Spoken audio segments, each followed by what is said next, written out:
The 48th gene key is the shadow of inadequacy. The repressive nature is bland.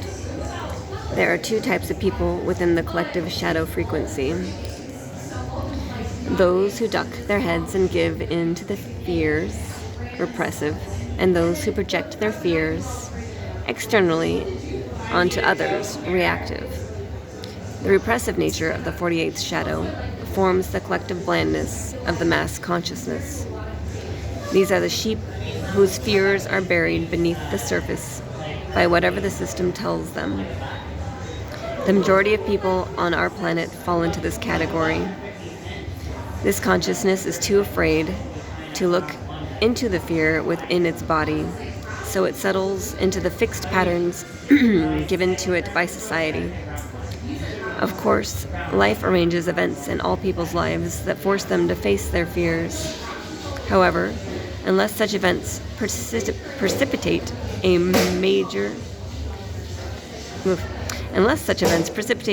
awakening, the repressive nature tends to bury its head even deeper in the sand once such periods pass. The reactive nature is unscrupulous. The other side of the 48th shadow is seen in those who feed the general sense of inadequacy in others. These are people whose rage does not allow them to admit that they are also afraid, and so they become victims of the system in a different way. These people use their knowledge to manipulate the fears of others while hiding behind the system. They keep their own fear at bay by externalizing it, and they increase the general level of fear by their unscrupulous actions. Such behavior greatly reinforces the shadow frequency. It is because of these people that humanity feels a general paranoia.